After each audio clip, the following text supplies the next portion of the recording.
नमस्कार, आप देख रहे हैं कैपिटल टीवी बिहार। मैं हूं आपके साथ सृष्टि शाह। बिहार की राजनीति इन दिनों शराबबंदी कानून, प्रशासनिक फैसलों और नेताओं के बीच तीखी बयानबाजी को लेकर काफी गर्म हो गया है। विधानसभा से लेकर विधान परिषद तक सत्ता पक्ष और विपक्ष के बीच आरोप प्रत्यारोप, हंगामा और राजनीतिक रणनीतियों का दौर जारी है। शराबबंदी कानून की समीक्षा की मांग, ब्लड टेस्ट विवाद, मंत्रियों की डिग्री पर सवाल और राजनीतिक दलों की आपसी टकराहट ने राज्य की राजनीति को एक बार फिर से चर्चा के केंद्र में ला दिया है। तो चलिए जरा विस्तार से जानते हैं क्या है ये पूरी खबर। शराबबंदी कानून पर सियासी संग्राम, विधानसभा का गरमाया माहौल, ब्लड टेस्ट विवाद पर विपक्ष का हंगामा, अशोक चौधरी की डिग्री पर भी बवाल। बिहार में शराबबंदी कानून को मुख्यमंत्री नीतीश कुमार की सरकार की सबसे बड़ी सामाजिक सुधार नीति मानी जाती है। 2016 में लागू किए गए इस कानून का उद्देश्य शराब को पीने से होने वाले सामाजिक और पारिवारिक नुकसान को रोकना था। सरकार का दावा रहा है कि शराबबंदी से घरेलू हिंसा में कमी आई, परिवारों की आर्थिक स्थिति सुधरी और महिलाओं को राहत मिली है। कई सर्वे और सरकारी रिपोर्टों में भी शराबबंदी को समाज के लिए सकारात्मक बताया गया है। हालांकि समय के साथ इस कानून को लेकर कई विवाद भी सामने आए हैं। विपक्षी दलों का हमेशा से आरोप रहा है कि शराबबंदी कानून के नाम पर पुलिस और प्रशासन आम जनता को परेशान कर रहे हैं। खासकर गरीब और ग्रामीण इलाकों के लोगों को झूठे मामलों में फंसाने का आरोप भी लगाया है। अवैध शराब कारोबार और तस्करी के मामले में भी लगातार वो सामने आते हैं, जिससे सरकार की नीति पर सवाल खड़े हो गए हैं। आपको बता दें कि हाल ही में बिहार विधानसभा में शराबबंदी कानून को लेकर बड़ा हंगामा देखने को मिला, जहां विपक्षी नेताओं ने सरकार पर आरोप लगाया कि कानून के लागू होने में भारी भ्रष्टाचार हो रहा है और निर्दोष लोगों को इससे परेशानी हो रही है। साथ ही ब्लड टेस्ट के जरिए शराब पीने वालों की पहचान को लेकर भी सवाल उठाए गए हैं। विपक्ष का कहना है कि ब्लड टेस्ट की प्रक्रिया में पारदर्शिता की कमी है और कई मामलों में गलत रिपोर्ट के आधार पर लोगों को आरोपी बनाया जा रहा है। दरअसल इस दौरान कांग्रेस विधायक अभिषेक रंजन ने शराबबंदी कानून की समीक्षा की मांग करते हुए बड़ा बयान दिया। अभिषेक रंजन ने कहा कि बिहार में शराबबंदी कानून समीक्षा तो होनी ही चाहिए, लेकिन अगर विधानसभा में विधायकों का ब्लड टेस्ट हो जाए तो शराबबंदी कानून की असलियत सामने आ जाएगी। वहीं अभिषेक रंजन ने कहा कि बिहार में शराब की होम डिलीवरी भी होती है, डिमांड कीजिए तो विधानसभा में शराब पहुंच जाएगी।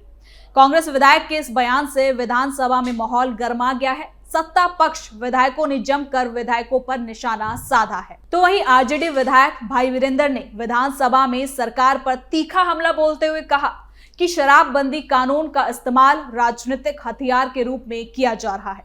उन्होंने आरोप लगाया कि कानून के तहत गरीब और कमजोर वर्गों के लोगों को अधिक इसका निशाना बनाया जा रहा है, जबकि बड़े शराब माफिया और तस्कर आसानी से बच निकलते हैं। उन्होंने ये भी कहा कि सरकार से कानून की समीक्षा करने और इसके दुरुपयोग पर रोक लगाने की भी अब मांग उठ रही है। कांग्रेस नेता अभिषेक रंजन ने भी सरकार की नीति पर सवाल उठाए और कहा कि शराबबंदी कानून का उद्देश्य सही हो सकता है, लेकिन इसके लागू होने में भारी गड़बड़ियां सामने आ रही हैं।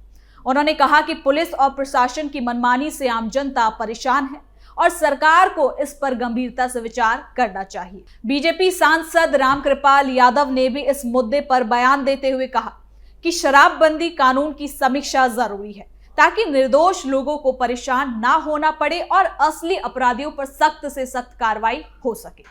उन्होंने ये भी कहा कि शराबबंदी समाज के हित में है और इसे पूरी तरह से खत्म करना सही कदम नहीं होगा, लेकिन इसमें सुधार की भी बहुत ज्यादा जरूरत है।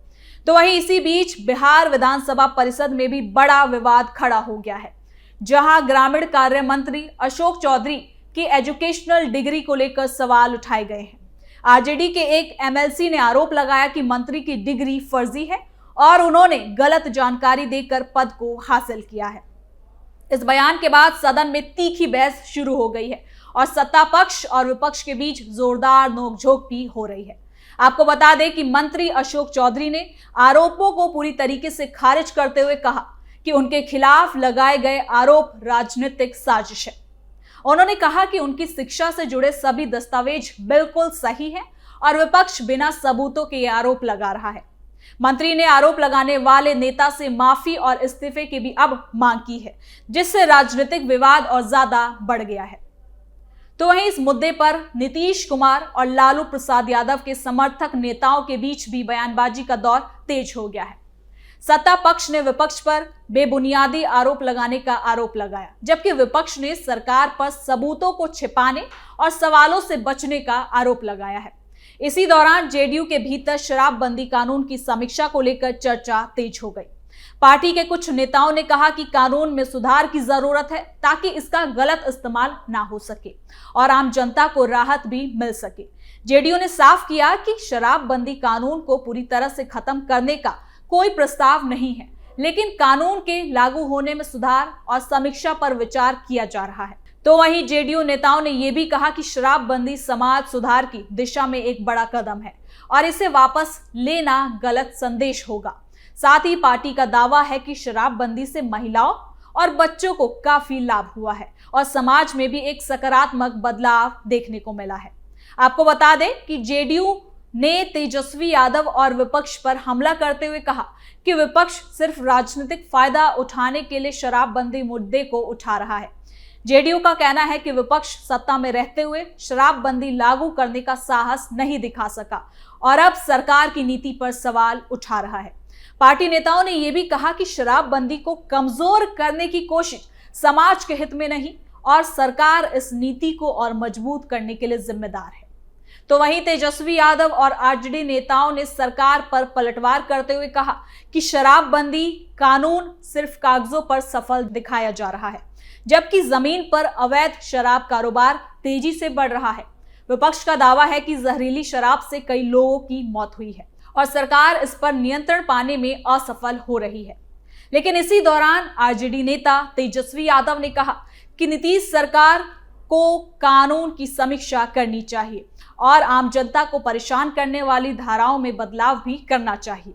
उन्होंने आरोप लगाया कि पुलिस और प्रशासन शराबबंदी कानून के नाम पर लोगों से वसूली कर रहे हैं और गरीबों को जेल भेजा जा रहा है। सदन के भीतर बढ़ते विवाद और व्यक्तिगत आरोप प्रत्यारोप ने बिहार की राजनीति को और ज्यादा पोलराइज्ड कर दिया है। जहां सत्ता पक्ष विकास और सामाजिक सुधार की बात कर रहा है, वहीं विपक्ष कानून व्यवस्था, भ्रष्टाचार और प्रशासनिक असफलताओं पर हमला बोल रहा है।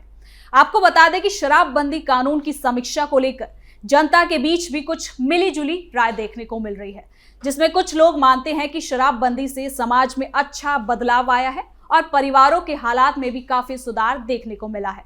वहीं कई लोग ये कहते हैं कि कानून के कारण अवैध शराब कारोबार बढ़ा और लोगों को परेशानियों का सामना करना पड़ा। ग्रामीण इलाकों में कई लोग शिकायत करते हैं कि पुलिस और प्रशासन की सख्ती से आम लोग डर के माहौल में जी रहे हैं। तो वहीं कानून जानकारों का कहना है कि शराबबंदी जैसे बड़े सामाजिक कानून के लिए मजबूत प्रशासनिक व्यवस्था और पारदर्शिता जरूरी होती है। अगर कानून के लागू होने में भ्रष्टाचार और मनमानी होगी तो इसका असर जनता के विश्वास पर पड़ सकता है। इसलिए सरकार को कानून में सुधार और निगरानी तंत्र पर मजबूती से उस पर ध्यान देना चाहिए। आपको बता दें कि बिहार की राजनीति में इस समय सत्ता पक्ष और विपक्ष दोनों ही शराबबंदी कानून को लेकर अपनी अपनी रणनीति बना रहे हैं। सत्ता पक्ष इसे सामाजिक सुधार और महिलाओं की सुरक्षा का मुद्दा बनाकर पेश कर रहा है, जबकि विपक्ष इसे प्रशासनिक विफलता और भ्रष्टाचार का मुद्दा बता रहा है। अब आने वाले समय में शराबबंदी कानून की समीक्षा और सुधार को लेकर सरकार की नीति खास होगी। अगर सरकार कानून में सुधार कर पाती है और इसके दुरुपयोग को रोक पाती है तो ये नीति और ज्यादा मजबूत हो सकती है। लेकिन अगर आरोपों और विवादों का सिलसिला यूं ही जारी रहा तो ये मुद्दा आगामी चुनावों में बड़ा राजनीतिक हथियार भी बन सकता है।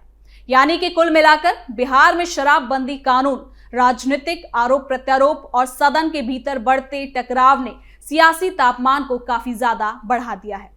अब आने वाले दिनों में इस मुद्दे पर और ज्यादा बहस, विरोध और राजनीतिक बयानबाजी देखने को मिल सकती है। सत्ता पक्ष और विपक्ष दोनों ही इस मुद्दे को चुनावी रणनीति के रूप में इस्तेमाल कर रहे हैं, जिससे बिहार की राजनीति में शराबबंदी एक बार फिर से केंद्र में आ गई है। तो फिलहाल के लिए इस खबर में इतना ही। देखते रहिए कैपिटल टीवी बिहार।